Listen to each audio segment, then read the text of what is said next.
पुरानी घटना है, कानपुर से इसकी शुरुआत होती है और आई लव मोहम्मद को की प्रदर्शन को लेकर शुरू होता है और आज कम से कम कई यूपी के कई जिलों में इसका प्रभाव पड़ा है, कई जगहों पर इस प्रदर्शन किया गया है और आज बरेली में जो हुआ वो सबके सामने है। तो इसके पीछे की कहानी क्या है, आखिर ये प्रदर्शन क्यों शुरू हो रहा है, इसके बारे में जरा बताइए। बिल्कुल इमरान, आपको भी बता दो और अपने दर्शकों को भी बता दो, जिस तरीके से जो है 5 सितंबर को जो है हमारे आखिरी नबी या फिर यूके के मुस्लिमों के आखिरी नबी, उनका जो है वो जन्मदिन था। उससे पहले जो है वो 4 तारीख को कानपुर में रात को जो है कुछ युवाओं ने जो है दरअसल एक बोर्ड लगाया जिसमें लिखा हुआ था आई लव मोहम्मद, और उन इलाकों से जो है वो सुबह यानी कि 5 तारीख की सुबह जो है उन इलाकों से गुजरना था पूरे जुलूस को। एक जुलूस की शक्ल दी जाती है, लोगों को पता होगा।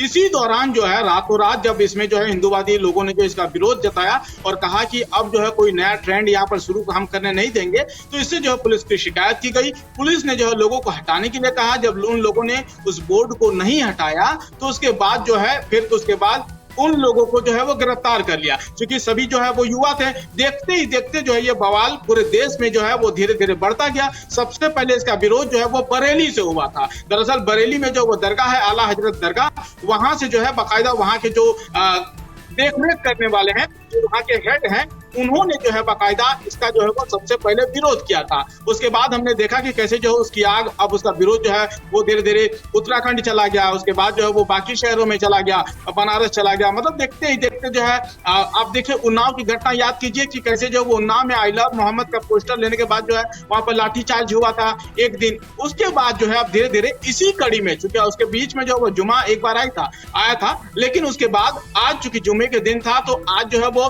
तौकीर रजा जो कि एक राजनीतिक पार्टी के भी अध्यक्ष हैं, उन्होंने और साथ ही साथ जो वो आला हजरत के मतलब उन्हीं खानदान से आते हैं, तो कुल मिलाकर इन दोनों से मैचअप करता है। और उसके बाद जो है उन्होंने आह्वान किया था कि आज जो है हम जाएंगे शांतिपूर्वक तरीके से और हम जो है वो ज्ञापन सौंपेंगे। लेकिन अब इसे क्या कहा जाए, नहीं किया जाए, सुनियोजित तरीके से हुआ, कैसे हुआ, ये तो खैर पुलिस बाद में जांच करेगी। लेकिन जिस तरीके का हुआ, ये कहीं ना कहीं जो वो बरेली पर सवाल उठता है, बरेली पर जो है वो दाग लगा है और बरेली के लोग इस वक्त जो है वो भयभीत नजर आ रहे हैं। हम अपने जरा लोगों से कहेंगे कि इस वक्त जो है वो ताजा बयान जो है वो एएनआई दे रहा है, उसको अगर काट पाते हैं तो जरा काटिए और सुनाइए जरा कि वहां के स्थानीय लोग जो है इस वक्त क्या कह रहे हैं, ताकि समझने में जो है वो आसानी हो जाएगी लोगों को कि आखिर ये बवाल जो है कैसे शुरू हुआ था।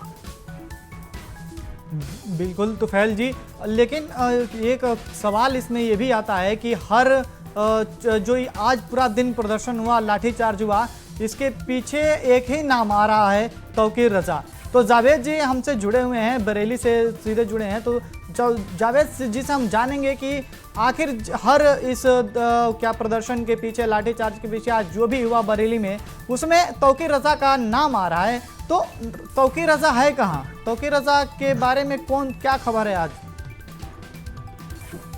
देखिए, तौकीर रजा खान जो है वो बरेली की राजनीति का एक चेहरा है, क्योंकि अब किसी भी बयान, कोई भी किसी नेता का कोई बयान आता है तो वो तुरंत जो है वो आपने देखा होगा कि उनका फौरन उस पर जवाब आ जाता है। तो इसको लेके जो है, अब जैसे आज की घटना कहेंगे तो इसको लेके उन्होंने पहले ही आगाह कर दिया था कि मैं ऐसे ऐसे करूंगा। और वही क्योंकि बरेली के लोगों को पहले से पता था कि अगर तौकीर रजा का किसी चीज में इन्वॉल्व हो रहे हैं तो उसमें क्या हो सकता है, क्या नहीं हो सकता है, तो उसको लेके सब तैयारियां प्रशासन ने भी पूरी करी हुई थी। शहर की में भी जो है बंद करा हुआ था, व्यापारियों ने अपने आप बंद करा था। तो आप समझ सकते हैं कि जब तौकीर रजा खान का नाम आता है तो प्रशासन की टेंशन और जो व्यापारी वर्ग है और आम जनता है, तो उसमें एक भय नजर आता है कि अब पता नहीं क्या होगा। क्योंकि 2010 के अगर दंगों की बात करें बरेली की, तो जब मौलाना की गिरफ्तारी हुई थी, वो भी जो था बारावत का जुलूस था और उसके बाद ही उसी में दंगा भड़का था। लेकिन मौलाना की गिरफ्तारी हुई थी तो बस लोग सड़कों पे आ गए थे। तो इसको जो है लोगों के जहन में है वो चीज पे क्या हुआ था अगर मौलाना की गिरफ्तारी होती है या कुछ होता है, या मौलाना कोई भी काम कहते हैं और वो करने निकलते हैं तो क्या हो सकता है। जी बिल्कुल,